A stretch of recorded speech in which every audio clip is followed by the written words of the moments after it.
Praise the lord. చేరవచ్చిన మీకు అందరికీ ప్రభువైన యేసుక్రీస్తు శుభాలు తెలియజేస్తున్నాను. ఈ దినము కొరకు ఏర్పాటు చేయబడిన లేఖన భాగము అపోస్తుల కార్యములు 16వ అధ్యాయం 13వ వచనం. విశ్రాంతి దినమున గవిని దాటి నది తీరమున ప్రార్థన జరుగుననుకొని అక్కడికి వచ్చి కూర్చోండి, కూడి వచ్చిన స్త్రీలతో మాట్లాడుచుంటిమి. Praise the lord. దేవునికి స్తోత్రం. హల్లెలూయా, హల్లెలూయా, స్తోత్రం. మన ప్రభువును ప్రియరక్షకుడైనటువంటి నజరేయుడైన యేసుక్రీస్తు దివ్యనామములో శాంతి టీవీలో ప్రతిరోజు ప్రసారం అవుతున్నటువంటి, ప్రతిరోజు ఉదయం 8 నుంచి 8:30, సాయంకాలం 4 నుంచి 4:30 వరకు ప్రసారం అవుతున్నటువంటి ఆయన హెచ్చవలసి ఉన్నది హీ మస్ట్ ఇంక్రీజ్ అనేటువంటి కార్యక్రమాన్ని అప్పుడప్పుడు లేకపోతే రెగ్యులర్గానో లేకపోతే టీవీ సెట్లోనో లేకపోతే యూట్యూబ్ ద్వారా చూస్తున్నటువంటి ఆత్మీయ మిత్రులు బంధువులైన మీ అందరికీ నా ప్రత్యేకమైన వందనాలండి.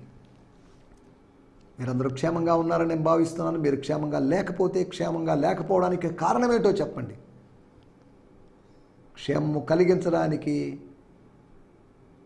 దేవుడు సహాయం చేస్తాడు. క్షేమము దేవుడు కలిగిస్తాడు. క్షేమంలో ఉండొద్దు, క్షేమంలో ఉండండి, సంతోషంగా ఉండండి. జీవితం, లైఫ్ ఇస్ షార్ట్. జీవితం కొద్ది కాలమే కాబట్టి ఎంజాయ్ చేయండి. జీవితాన్ని ఎంజాయ్ చేయండి అంటే తిని తాగి లోక సంబంధుల్లాగా అని కాదు. ఎంజాయ్ చేయండి, స్పిరిచువల్లీ ఎంజాయ్. రోమాపత్రిక 14వ అధ్యాయము 17వ వచనంలో రాయబడింది, దేవుని రాజ్యము భోజనము పానము కాదు. మరేంటి? తినకూడదా, తాగకూడదా అని కాదు. దేవుని రాజ్యము మాటలతో కాదు, దేవుని రాజ్యము శక్తితో కూడుకున్నది. దేవుని రాజ్యము భోజనము పానము కాదు అన్నప్పుడు ఏంటి? 3 విషయాలు. అది నీతి, గాడ్స్ రైచియస్నెస్.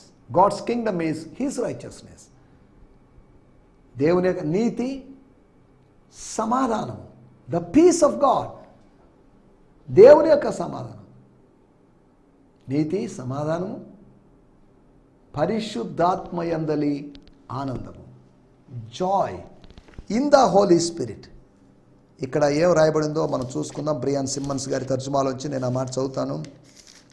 అనగా మనం అనుకున్నట్టుగా అక్కడికి పోయి స్వర్గానికి వెళ్ళి లేదా పరలోక రాజ్యానికి వెళ్ళి తింటూ తాగుతాం, లేదా మద్యం బారుతుందనో స్త్రీలతో సాంగత్యం ఉంటుందనో ఇవన్నీ పిచ్చి మాటలు.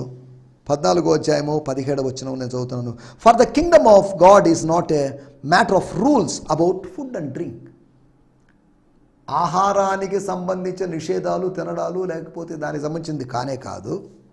But it is in the realm of Holy Spirit. అది పరిశుద్ధాత్మ అనుభవంలో. అనగా మీరు చేసేటువంటి భోజనాన్ని గురించినటువంటి ఆహార నియమాలు ఉన్నాయి కదా, మీ పలానా వాటిని తినాలి, పలానా వాటిని తినకూడదు అనేది కాదండి దేవుని రాజ్యం, ఓ యూదా సోదరులారా అన్నట్టుగా. But it is in the realm of holy, filled with righteousness, peace and joy. Righteousness అనగా దేవుని నీతి, అనగా బంధాల మధ్యలో, ఇద్దరు బంధాల మధ్యలో ఉండే దయను ఉద్దేశించి రైచియస్నెస్ అని అంటారు. కానీ అదే సమయంలో దేవుడు అనుగ్రహించేటువంటి నీతి అది వేరు.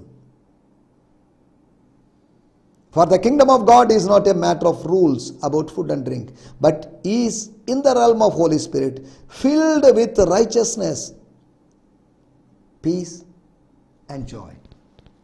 అనగా ఆర్పిజే అనగా గాడ్స్ కింగ్డమ్లో ఉన్నటువంటి 3 elements. The ingredients of God's kingdom is righteousness, peace and joy. దేవుని స్తోత్రం, హల్లెలూయా. కాబట్టి అట్టి అనుభవంలోకి మనం వెళ్ళాలి.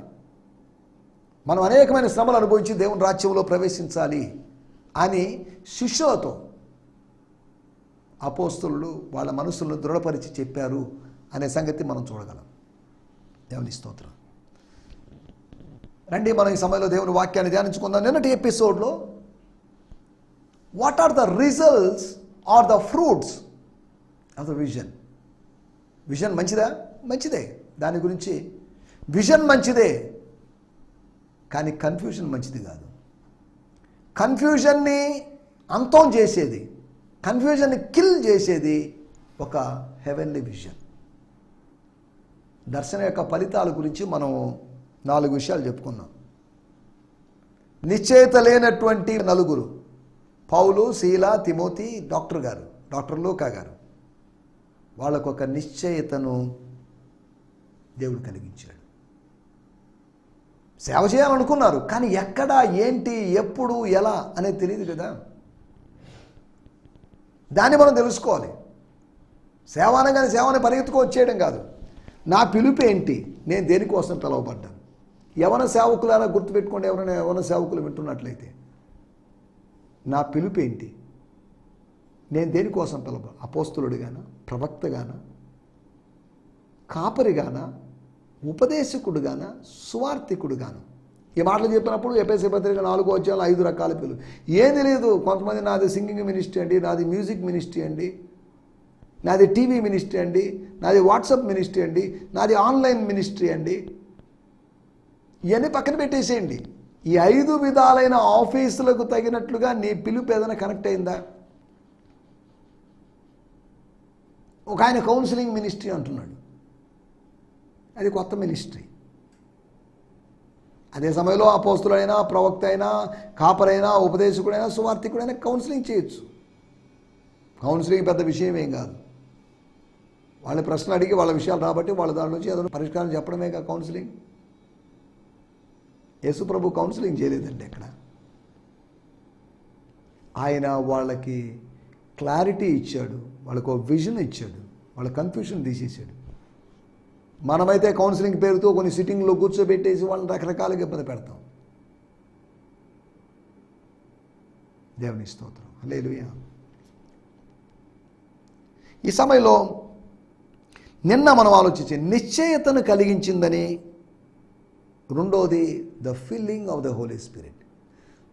దర్శనము పరిశుద్ధాత్మ వలనైతే నింపుదల కూడా పరిశుద్ధాత్మ వలనే జరుగుతుంది. The same Spirit who has given us vision, He would fill us, fill every heart of us. మన ప్రతి హృదయాన్ని నింపుతాడు. ఖాళీగా ఉన్నటువంటి ప్రతి, కన్నులకు విందు కాని విధంగా, కన్నులకు క్షామం కలిగినట్లుగా, ఆత్మీయ నేత్రాలకు క్షామం కలిగినట్లుగా ఉన్నప్పుడు ఒక దర్శనాన్ని చూపించి, ఆత్మ సంబంధమైన జీవితము, ఆత్మ ఖాళీగా ఉన్నప్పుడు, ఆంతర్య పురుషుడు ఖాళీగా ఉన్నప్పుడు, నింపబడకుండా ఉన్నప్పుడు, ఆంతర్య పురుషునిలో స్వర్గ పురుషుడు ఆయన దిగి వచ్చి వాసం చేస్తాడు. He's ఇండెలింగ్ spirit. అంతర్నివాసి అయినటువంటి ఆత్మదేవుడు, ఆత్మలో ఆత్మగా ఉన్న దేవుడు, ఆత్మలోనికే నేరుగా వెళ్ళే దేవుడు, ఆత్మలోనికే నేరుగా చూసుకుని పోయే దేవుడు, ఆత్మనే తన ఆలయంగా మలుచుకున్న దేవుడు, ఆత్మను కోవెలగా మార్చుకున్న దేవుడు. దేవుని స్తోత్రం, హల్లెలూయా. మనం ఇక్కడ ఆలోచిస్తున్న విషయాల్లోకి వచ్చేద్దాం. రెండో విషయం నింపుదల కలిగించిందని. మూడో విషయము, వెళ్ళాలా వద్దా అన్ని జనులతో, అన్ని జనుల ఇంటికి అవసరమా? నా మినిస్ట్రీ నేను చేసుకుంటున్నాను, ఏదో చర్మకారుని దగ్గర, సీమోని దగ్గర నేను వాళ్ళ ఇంట్లో ఉంటున్నాను, ఆయన ఏదో ఫీడింగ్ చేస్తున్నాడు, ఆయన ఏదో ఫ్రీ ఫుడ్ అండ్ అకామిడేషన్ ఇస్తున్నాడు, ఇచ్చాడో లేదో మరి మనకు తెలీదు. కాబట్టి ఎందుకు మనకి ఇదంతా అని అన్నప్పుడు దేవుడు అతనికి నడిపింపును కలుగు చేశాడు. వెళ్ళు, గో, సందేహింపక వెళ్ళు. సందేహాలు అడుగుతూ వెళ్ళమని కాదు, సందేహింపక వెళ్ళు. దేవుడు మనతో చెప్పేమాట, సందేహింపక మందిరానికి వెళ్ళు, సందేహింపక శుక్రవారం ఉపవాస ప్రార్థనకి వెళ్ళు, సందేహింపక శనివారం కనిపెట్టు కూడికో, లేకపోతే టారీ మీటింగ్కో, లేకపోతే సిద్ధపాటు కూడికో వెళ్ళు, సందేహింపక వారం మధ్య కార్యక్రమాలకు వెళ్ళు. ఎవరింటికైనా సంఘస్థుల్లో కాటేజ్ ప్రేయర్ లేదా కుటీర ప్రార్థన, ఇళ్లలో ప్రార్థన పెట్టుకోండి, వెళ్ళు. సందేహింపక వెళ్ళు. వాళ్ళు స్వీకరిస్తారా లేదని సంతోషంతో వెళ్ళు. సందేహింపక, సందేహించు, వారి మీద కనికరపడాలి. స్వర్గము పంపించింది, స్వర్గము చెప్పినప్పుడు, స్వర్గము ఆదేశించినప్పుడు నీకెందుకయ్యా సందేహాలు? స్తోత్రం. ఆ సందేహము అనేటువంటి దేహాన్ని లేకుండా చేసుకో. ఆ సందేహము ఒక దుష్ట దేహం దాగా నీకు పరిణమించే అవకాశం ఉంది. అది కూడా దేహం అంట. దేహము కానీ దేహం సందేహం. ఈ దేహమే ప్రమాదకరం అన్నప్పుడు మళ్ళీ ఈ దేహములోకి మరొక దేహం సందేహం. దేహములో దేహం ఉండడం ప్రమాదకరం, దేహములో దేవుని ఆత్మ ఉండడం ప్రయోజనకరం. కాబట్టి సందేహాలన్నింటినీ సంహరిద్దాం. సందేహాన్ని ఈ మట్టి దేహంలో ప్రవేశించనీయకుండా మనం చూద్దాం. దేవుని స్తోత్రం, హల్లెలూయా. మనం ఆలోచిస్తున్న విషయాలు నడిపింపును కలుగు చేసింది. పీటర్కి ఒక గైడెన్స్ ఇచ్చింది. పాల్ అండ్ టీమ్కి వాళ్ళకి కన్ఫర్మేషన్ ఇచ్చింది. పాల్కే ఫీలింగ్ ఇచ్చింది. మూడోది పీటర్కి గైడెన్స్ ఇచ్చింది. నాలుగోది పౌలు గారి జీవితంలో జరిగిన విషయం. కొరింథీలో అపోజిషన్ ఎక్కువ అవుతుంది. ఉండాలా వద్దా? వెళ్ళిపోదాం ఎందుకు? రేపు కొరింథీలు నిద్ర లేసే సమయానికి, నా శత్రువులు నిద్ర లేసే సమయానికి నేను సరిహద్దు దాటేసి ఎక్కడికి వెళ్ళిపోయింటలే అనే ప్లాన్లో ఉన్నాడు. వద్దు, మరియను విడనాడుదాం అనుకొని పడుకున్నాడు. ఉదయం లేసరికి లేదు, చేర్చుకోవాలనుకున్నాడు, చేర్చుకున్నాడు. What is the reason? దర్శనం మార్చేసింది అతని దృక్పథాన్ని. మన ఆలోచనలు విత్డ్రా చేసుకోమంటాడు పరిశుద్ధాత్మదేవుడు. మన శరీర సంబంధమైన ఆలోచనలు విత్డ్రా, వెనక్కి తీసుకో. ఆత్మ సంబంధమైన ఆలోచనలు అయితే ముందుకు సాగిపో, కానీ శరీర సంబంధమైన ఆలోచనలు అయితే వెనక్కి తీసుకో. దేవుని స్తోత్రం, హల్లెలూయా. ధైర్యంగా ఉందాం. దర్శనం కలిగింది, దేవుడు పిలిచాడు, దేవుడు పంపాడు, దేవుడు వాడుకుంటున్నాడు. అపోజిషన్ కూడా రేజ్ అవుతుంది. ప్రతికూలతలు సముద్రపు కెరటాల్లాగా పైకి లేస్తూ ఉండొచ్చు, నో ప్రాబ్లం. ధైర్యంగా ఉండు. అక్కడే నిందలు రావచ్చు, ధైర్యంగా ఉండు. నిబ్బరాన్ని కలిగి ఉండు. ఆత్మీయ గురువు గారు ఆత్మీయ తండ్రిని కోల్పోయానండి, ఆ ధైర్యం అవసరం లేదు. ధైర్యంగా ఉండు. మీ గురువు గారు వెళ్ళిపోయారు, కానీ నీ దేవుడు మాత్రం వెళ్ళిపోలేదుగా. మోషే చనిపోయాడు, కానీ మోషే దేవుడు మాత్రం యెహోషువను వదిలిపెట్టలేదు. ఏలియా చనిపోయాడు, ఏలియా అలా చనిపోయాడో వెళ్ళిపోయాడు ఏదో ఒకటి, కానీ ఏలియా దేవుడు ఎలీషాతో ఉన్నాడు. గమనించండి. పౌలు చనిపోయాడు, శిరస్యాదం గావించి ఎలాగో చనిపోయాడు, కానీ పౌలు దేవుడు తిమోతిని వదిలిపెట్టలేదు. మన దేవుడు is a God of first generation and God of second generation, God of every generation. ప్రతి తరమునకు ఆయన ప్రభు అన్నాడు. ప్రభువా, తరతరములకు నీవే మాకు దేవుడు. తరతరానికి ఎన్ని తరాలు ఉన్నా కానీ నీవే మా దేవుడు. పర్వతములు పుట్టక మునుపు నుంచి నువ్వు మాకు దేవుడివి. మధ్యలో మేము కన్వర్ట్ అయిన వాళ్ళం కాదు, మధ్యలో నువ్వు దేవుడిగా మారినోడివి కాదు, దేవుడు కానోడివి దేవుడు అయ్యావని కాదు. దేవుడు దేవుడే. God is God for ever, God is good for ever. దేవుని స్తోత్రం, హల్లెలూయా. దర్శన ఫలితంగా నిశ్చయత, నింపుదల, నడిపింపు, అంతేకాకుండా నిబ్బరం కలిగింది అనేటువంటి 4 విషయాలు మనం ఆలోచించాం. దేవుని స్తోత్రం, హల్లెలూయా. రండి, మనం సమయం అయిపోతుంది, మనకు కొద్ది సమయమే ఉంది కనుక మనం ఇంకా కొద్ది దేవుని వాక్యం ధ్యానించాలి కనుక ఈ దినపు దేవుని వాక్యంలోకి వెళ్దాం. మీ ఉదయకాలపు వ్యక్తిగతమైన పర్సనల్ మెడిటేషన్, డివోషన్ చేసుకున్నారని నేను అనుకుంటున్నాను. ప్రతి వాళ్ళు అది మార్నింగ్ ఉదయకాలపు మన ధ్యానము అనేది morning breakfast, morning spiritual breakfast కనుక ఈ బ్రేక్ఫాస్ట్ మిస్ చేయొద్దు. ఎవరి వాక్యం ధ్యానించండి. ఒకవేళ మీకు టైం కానుంటే ఈరోజు కొద్దిగా ఫ్రీగా ఉన్న పనైతేనా ఈ ప్రోగ్రాం చూసిన తర్వాత కూడా కొద్దిసేపు ప్రభు సన్నిధిలో గడపండి. Spend some time with the lord, in the presence of the lord. దేవుని సన్నిధిలో ప్రశాంతంగా కూర్చోండి, సైలెంట్గా కూర్చోండి, ఊరకుండుడి, నేనే దేవుడిని తెలుసుకోండి అని ప్రభు చెప్పాడు. సైలెంట్గా ఉందాం, క్వైట్గా ఉందాం, ప్రశాంతంగా ఉందాం, ప్రభు సాన్నిధ్యాన్ని అనుభవిద్దాం, ప్రభు స్వరాన్ని విందాం. అట్టి కృప దేవుడు మనందరికీ అనుగ్రహించును గాక. ఈ దిన ధ్యానం కొరకై అపోస్తుల కార్యములు 16వ అధ్యాయము 13వ వచనం, book of acts 16th chapter verse 13. విశ్రాంతి దినమున గవిని దాటి నది తీరమున ప్రార్థన జరుగుననుకొని అక్కడికి వచ్చి కూర్చోండి, కూడి వచ్చిన స్త్రీలతో మాట్లాడుకుంటుంది. దేవుని స్తోత్రం, హల్లెలూయా. 13వ వచనం నేను చదువుతున్నాను. When the Sabbath day came, అనగా శనివారం వచ్చింది. శనివారం వాళ్ళు విశ్రాంతి దినం కనుక సబాత్ దినం వచ్చింది, అనగా సబాతు సాయంకాలం, అనగా శనివారం సాయంత్రం జరిగిన ఇన్సిడెంట్ అని చెప్పుకోవాలి. We went outside the gates of the city to the nearby river. ఇక్కడ పక్కనే నది ఉంది, ఆ సాగర తీరం లేదా స్రవంతి తీరం, ఆ రివర్ బ్యాంక్ దగ్గరికి వెళ్ళాం. మేము నదీ తీరం దగ్గరికి వెళ్ళాం, పట్టణంలో ఉన్నాం. ఆ కాంక్రీట్ జంగిల్లో నుంచి కొద్దిగా ప్రశాంతత కోసం వచ్చినట్టుగా మేము అలా వచ్చాం. For there appear to be a house of prayer and worship there.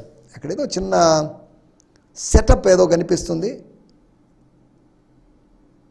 ఒక ప్రార్థన గది, ప్రార్థన జరిగేటట్టు అనిపిస్తుంది. మాకు శనివారం కదా ఎక్కడో చోట ప్రార్థన చేయాలి కదా, సునగోగ్ లాంటిది, సమాజ మందిరం లాంటిది. Sitting on the river bank we struck up a conversation with some of the women who had gather there. అనుకోకుండా అక్కడికి వెళ్ళాము. వెళ్ళి అక్కడ కూడుకున్న స్త్రీలతో, వర్తకులు కావచ్చు, వినియోగదారులు, కస్టమర్లు కావచ్చు, షాప్ వాళ్ళు కావచ్చు, క్రయ విక్రయములు చేసేవారు ఎవరైనా కావచ్చు, వాళ్ళతో మేము మాట్లాడాం. అక్కడ ఎవరు పురుషులు లేరా అంటే పురుషులు ఉన్నారు. ఎందుకో మరి అమ్మా ఇక్కడ ప్రార్థన జరగదా? ప్రార్థన జరిగే అవకాశం లేదు. శనివారం మీరు ఎవరు ప్రార్థనకి వెళ్ళరా? ఈ మాట చెప్పినప్పుడు మనం అర్థం చేసుకోవాల్సిన విషయం, అక్కడ ఒక సమాజ మందిరం లేదు. టౌన్లో కూడా వెతికినప్పుడు సమాజ మందిరం లేదు. సమాజ మందిరం లేదు అంటే దాని అర్థం జూయిష్ పాపులేషన్ అక్కడ తక్కువ ఉందని అర్థం చేసుకోవాలి. అంటే కనీసం 10 మంది పురుషులు ఉంటే అక్కడ ఒక సమాజ మందిరాన్ని వాళ్ళు స్థాపించుకోవచ్చు. 10 మంది పురుషులు కూడా లేకపోవడం విచారకరం. పురుషులేమో బోల్డ్ మంది ఉన్నారు, ప్రభువును విశ్వసించిన పురుషులు లేరు. అది సమస్య. సొదొమ గొమొర్రాలో బోల్డ్ మంది ఉన్నారండి, లక్షలాది మంది ఉన్నారు. కానీ వాళ్ళలో నీతిమంతులైన వాళ్ళు 10 మంది కూడా లేరు. 10 మంది లోపే. లోతు భార్య, లోతు 2 కుమారులు, 4. లోతు భార్య ఉపస్తంభమైంది అనగా 3. కాబోయే అల్లుళ్ళు డ్రాప్ అయిపోయారు, విత్డ్రా అయిపోయారు. వాళ్ళు వద్దని మేము రాలేము, మేము మీ మూమెంట్స్లో, మేము మీ యొక్క సిల్లీ స్టెప్స్లో మేము పార్టిసిపేట్ కాలేము, సారీ అని వాళ్ళు వెనక్కి తిరిగారు. Okay, no problem. గమనించాల్సిన విషయం, నేను ఇప్పుడు అది ఎందుకు చెప్పానంటే, పట్టణంలో బోల్డ్ మంది ఉన్నారు. దేవదూతలను విశ్వసించిన వారు లేదా లోతు చెప్పిన సందేశాన్ని విశ్వసించిన వాళ్ళు తక్కువే. గాడ్స్ మెసేజ్ వినేవాళ్ళు తక్కువే, లోబడేవాళ్ళు తక్కువే. మేము ప్రకటించిన దాన్ని ఎవరు నమ్మారు? మేము తెలియజేసిన దాన్ని ఎవరు నమ్మారు? ఎవరు నమ్మడం లేదు. అదే మా problem. No one is believing us. మమ్మల్ని నమ్మాల్సిన అవసరం, మా దేవుడినైనా, మా దేవుని సువార్త నమ్మొచ్చు కదా అనేది అక్కడ ఉన్న పాయింట్. మనం ఇక్కడ ఆలోచిస్తున్న విషయము, మన సమయం లేదు కనుక మనం త్వరగా ఆలోచిద్దాం. అనగా సమాజ మందిరపు స్థాయిలో యూదా యొక్క పాపులేషన్, లేదా వేరొక ప్రాంతంలో ఉందేమో, లేదా ఆ నదీ తీరంలో అక్కడ లేదేమో. ఇదేంటో మా చర్చ్ లాగా ఉంది, ఏంటిది? చర్చ్ కాదండి, ఇల్లేనండి. నెల్లూరు పట్టణంలో కపాడిపాలెం వెళ్తే ఇల్లేవో చర్చ్ లేదో అర్థం కాదు. ప్రతి ఇంటి మీద వాక్యాలు రాసి ఉంటుంది, చర్చ్ ఏమో అనిపిస్తుంటుంది మనకు. ఉన్నాయి ఒక 50 దాకా, 50 పైనే. ప్రతి గృహము కూడా ఆరాధనాలయమే. తండ్రి, తల్లి, బిడ్డలు వాళ్ళు కలిసి ప్రార్థన చేసుకోవాలి. ఇల్లు కూడా ప్రార్థనా మందిరంలాగా ఉండాలి. మనమే ప్రార్థనా మందిరం, మన ఇల్లు కూడా ప్రార్థనా మందిరం. మనకు సపరేట్గా ఒక ప్రార్థనా మందిరం, మనందరం, మీరు, నేను, మనలాంటి కొన్ని ఫ్యామిలీస్ కలుసుకునే ప్రార్థనా మందిరాలు. దేవుని స్తోత్రం, హల్లెలూయా, స్తోత్రం. మనం ఆలోచిస్తున్నట్టు విషయాల్లోకి వచ్చేద్దాం. అక్కడ రాయబడిన మాట, అక్కడ ప్రార్థన జరుగును అనుకుని, కానీ ప్రార్థన జరగలేదు. అనుకున్నవన్నీ జరుగుతాయని గ్యారంటీ లేదు. అక్కడికి వచ్చి కూర్చుండి కొద్ది రిలాక్స్ అయ్యాం. కూర్చోండి, ఆ సాయంత్రపు చల్లని గాలులు పీలుస్తూ, ఆ సూర్యుడు అస్తమించేటువంటి సమయంలో, ఆ గోధూళి వేళలో, ఆ నదీ తీరానికి ప్రజలందరూ వస్తున్న సమయంలో, వేటకు వెళ్ళినటువంటి దోణులు తిరిగి వస్తున్న సమయంలో, ఇటువంటి ఒక అట్మాస్ఫియర్, ఒక బ్యాక్గ్రౌండ్, రివర్ బ్యాక్గ్రౌండ్, ఆ నదీ తీరంలో లూదియాను గురించి మనం ఆలోచిస్తున్నాం. ఇక్కడికి వచ్చి అక్కడికి కూర్చుండి కూడి వచ్చిన స్త్రీలతో మాట్లాడుచుంటిమి. కూడి వచ్చిన స్త్రీలతో మాట్లాడి, స్త్రీలతో మీకేం పని? స్త్రీలతో మాట్లాడడం ఏంటి? పురుషులతో మాట్లాడుచుంటిమని కాదు, నేను పురుషుని కాబట్టి పురుషులతోనే మాట్లాడతాను. వాళ్ళు పురుషులైనప్పటికీ, పురుషాధిక్య సమాజం అయినప్పటికీ ఆ రోజుల్లో ఇటువంటి కండిషన్స్ ఉన్నాయి. స్త్రీలతో మాట్లాడడానికి వీల్లేదనే కండిషన్. అయినప్పటికీ తెగించి సామాజిక కట్టుబాట్లను అధిగమించి సోషల్ ఫార్మాలిటీస్నికి బియాండ్గా నేను స్త్రీలతో మాట్లాడుతున్నాను. యోహాను సువార్త 4:27 మనం గమనిస్తే, పట్టణానికి వెళ్ళి ఆహారం తీసుకొచ్చిన ప్రభు యొక్క శిష్యులు 12 మంది లేదా 11 మంది యోహాను యేసు ప్రభు దగ్గరే ఉన్నాడు అనుకుంటే, వాళ్ళు వచ్చి చూసినప్పుడు, నీకేం కావాలి, ఈ స్త్రీతో ఎందుకు మాట్లాడుతున్నావు, ఈమెతో మాట్లాడాల్సిన అవసరం ఏంటి, ఏమైనా బ్యాడ్ క్యారెక్టర్ కలిగిన స్త్రీ లాగుంది, ఆమె చూపులో తేడా ఉంది, ఏదో దాని ఏమతో ఎందుకు మాట్లాడుతున్నావని ఎవరు అడగలేదంటే తెగించలేదు అని కూడా అర్థం చేసుకోవచ్చు. అడగలేదు. ఇప్పుడు వీళ్ళని కూడా అడిగేవాళ్ళు లేరు. వీళ్ళు మాట్లాడుచుండిరి. మాట్లాడడం, అది మన టైటిల్. మాట్లాడడం మంచిదే, మాట్లాడడం వరమే. మౌనంగా ఉండడం కూడా అంతకు మించిన వరమే. మాట్లాడాల్సినప్పుడు మాట్లాడాలి, మౌనంగా ఉండాల్సినప్పుడు మౌనంగా ఉండాల్సినప్పుడు మాట్లాడడం తప్పు, మాట్లాడాల్సినప్పుడు మౌనంగా ఉండడం తప్పు. ప్రతిదానికి సమయం కలదు. దేవుడిని ప్రేరేపించిన కొలది నువ్వు మాట్లాడచ్చు, దేవుడిని ప్రేరేపించిన కొలది మౌనంగా ఉండొచ్చు. మౌనము అయినా మాట అయినా అంగీకార యోగ్యంగా ఉండాలి. దేవుని స్తోత్రం. హల్లెలూయా. వాళ్ళు ఏం మాట్లాడారు, ఎందుకు మాట్లాడారు, మాట్లాడడానికి కారణం ఏంటి? 4 విషయాలు నేను మీకు జ్ఞాపకం చేస్తాను. ఒకటి, పౌలు మాట్లాడాడు, లేదా డాక్టర్ గారు మాట్లాడారు, ఏమా నీకేదో చెయ్యదో నొప్పిగా ఉన్నట్టుంది, గడ్డ ఏదో వచ్చినట్టుంది అని మెడికల్ పరంగా ఆ కోణంలోకి వెళ్ళి, అమ్మ నీళ్ళు ఇస్తావా అని యేసుప్రభు మాటల్లో దించినట్లుగా ఏ విధంగా వాళ్ళ దగ్గరికి రీచ్ అయ్యారో మనకు తెలియదు. ఇంచుమించు చెరసాల నుంచి విడుదల పొందినటువంటి ఫిలిప్పీ పట్టణములో కొన్ని రోజులుగా ఉంటున్నటువంటి 2 లేదా 4, అనగా పౌలు, సీలో, లేదంటే పౌలు, సీల, తిమోతి, డాక్టర్ గారేమో, వీళ్ళు 4 కలిసి ఉన్నారు అక్కడ. ఏదో ఒక రీతిగా అక్కడ వాళ్ళు కాన్వర్జేషన్ స్టార్ట్ అయింది. అలా జరగడానికి కారణం ఏంటి? అపోస్తల కార్యములు 13:9-10 మనం గమనించినట్లయితే, పౌలు అనబడినటువంటి సౌలు చాలండి అతనితో మాట్లాడాడు, అతన్ని గద్దించాడు. ఒకటి, అతనితో మాట్లాడడానికి కారణం, గారడి వానితో మాట్లాడడానికి, సార్సరర్తో మాట్లాడడానికి కారణం, ఎలుమా అనేటువంటి గారడి వానితో, అధికారిని విశ్వాసము నుంచి మళ్లించాలని ప్రయత్నం చేసినటువంటి గారడి వానితో మాట్లాడడానికి కారణం పరిశుద్ధాత్మ నింపుదల. మాట్లాడేటప్పుడు పరిశుద్ధాత్మ నింపుదలతో మాట్లాడాలి. పరిశుద్ధాత్మ నింపుదల కలిగి మాట్లాడడం అంటే పరిశుద్ధాత్మ ప్రేరణను బట్టి మాట్లాడడం అని అర్థం. స్త్రీలతో మనం మాట్లాడేది ఏంటి? అమ్మో వాళ్ళకి మనకు దూరమే కదా, మనం పరిశుద్ధులం కదా, వాళ్ళతో మాట్లాడడానికి వీల్లేదు అనే ఫీలింగ్ రాకుండా, కొంతమంది టచ్ మీద అన్నట్టు మళ్ళీ ఇలా టూ మచ్గా ఉంటారు. మాట్లాడడంలో తప్పేం లేదు, ఆ మాటలు గాడి తప్పడంలో తప్పు అయిపోతుంది. ఆ మాటలు వేరు విధంగా వెళ్ళిపోతే సమస్య. వాళ్ళు ఇక్కడ చక్కగా 4 ఉన్నారు, 1కి 2 ఉన్నారు కాబట్టి వాళ్ళు మాట్లాడుతున్నారు. ఒకటి, పరిశుద్ధాత్మ నింపుదలను బట్టి మాట్లాడారు. రెండో విషయాన్ని నేను మీకు జ్ఞాపకం చేస్తాను. అపోస్తల కార్యములు 14:1 వారు కూడి యూదుల సమాజ మందిరంలో ప్రవేశించి తేటగా బోధించినందున అనేకులు యూదులను గ్రీసు దేశస్థులను విశ్వసించిరి. చాలండి. రెండో విషయం మనం ఆలోచిస్తున్నాం, మాట్లాడాలి. మాట్లాడకపోతే ఎలాగా? మౌనంగా ఉంటే ఎలాగా? మీరెవరండి, ఎందుకు వచ్చారండి, మేము లేడీస్ ఉంటుండగా అని వాళ్ళు అంటారో లేదో మరి తెలియదు. ఇది పరిచర్యలో భాగం కాబట్టి మాట్లాడాలి. మాట్లాడడం అనేది is a part of your ministry. కొన్నిసార్లు పాస్టమ్మలు మాట్లాడినప్పుడు ఇంకా పాస్టరే మాట్లాడాలి. పాస్టర్లు మాట్లాడుతున్నారని పాస్టమ్మలు తప్పు పడడం అది కరెక్ట్ కాదు. ఎందుకు చెప్తున్నాను? జరుగుతున్న విషయాలు నేను చెప్తున్నాను. ఒకటి, పరిచర్య అని భావించారు కాబట్టి మాట్లాడారు. అక్కడ తేటగా బోధించారు అని రాయబడింది. 9:27 ధైర్యంగా బోధించారు, ధైర్యంగాను తేటగాను బోధించారు, with clarity and with boldness.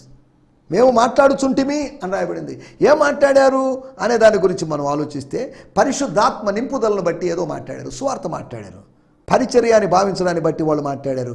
మూడో విషయము అపోస్తల కార్యములు 18:9 అనగా ప్రత్యక్షతను బట్టి. నువ్వు మాట్లాడవయ్యా, నువ్వు మాట్లాడదలుచుకోలేదు, రేపటి నుంచి వేరే ఊర్లో మాట్లాడదాం అనుకున్నావు, ఇక్కడే మాట్లాడు, నువ్వు ఉన్న చోటే మాట్లాడు. ప్రత్యక్షతను బట్టి మాట్లాడాలి. ఆమెకు ప్రత్యక్షత, బాలయేసును చూసింది ఆమె. అందుకని లూకాసు వార్త 2వ అధ్యాయంలో ఆమె దేవాలయానికి వచ్చిన ఆ గడియలోనే ఆమె వచ్చి, ఆమె కూడా దేవుని రాజ్యం కోసం ఎదురు చూస్తున్నట్టు స్త్రీ విమోచన కొరకు కనిపెట్టుకుని వారందరితో మాట్లాడింది అని ఆ వృద్ధురాలు గురించి, అన్నమ్మల గురించి రాయబడింది. ప్రత్యక్షతను బట్టి. ఒకటి, పరిశుద్ధాత్మ నింపుదలను బట్టి మాట్లాడాలి. రెండోది, ప్రభు పరిచర్య అని భావించి మనం మాట్లాడాలి. మూడోది, ప్రత్యక్షతను బట్టి ప్రార్థించాలి. 4వ విషయం నేను చెప్పి ముగిస్తాను. 2వ కొరింథీయులకు రాసిన పత్రిక 4వ అధ్యాయము 14-15 వచనాలు.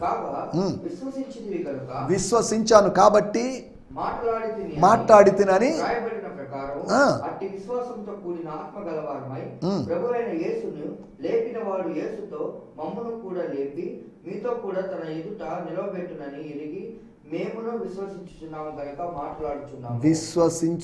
విశ్వాసం లేకపోతే నేను మాట్లాడను. ప్రభు నాకు విశ్వాసం ఇచ్చాడు, విశ్వాసపు ఆత్మనిచ్చాడు, విశ్వాస వరాన్ని ఇచ్చాడు, విశ్వాస ఫలాన్ని ఇచ్చాడు, అందుకని నేను మాట్లాడుతున్నాను. విశ్వసించుతునే కనుక ప్రభునందున్న విశ్వాసాన్ని బట్టి, ప్రభు ఇచ్చిన విశ్వాసాన్ని బట్టి మనం మాట్లాడాలి. ఎఫెసీ పత్రిక 4వ అధ్యాయంలో క్షేమాభివృద్ధి కలుగునట్లు మాట్లాడాలని రాయబడింది. కొలసీ పత్రిక 4వ అధ్యాయంలో రాయబడింది కృపా సహితముగా ఉండాలి మీ సంభాషణ.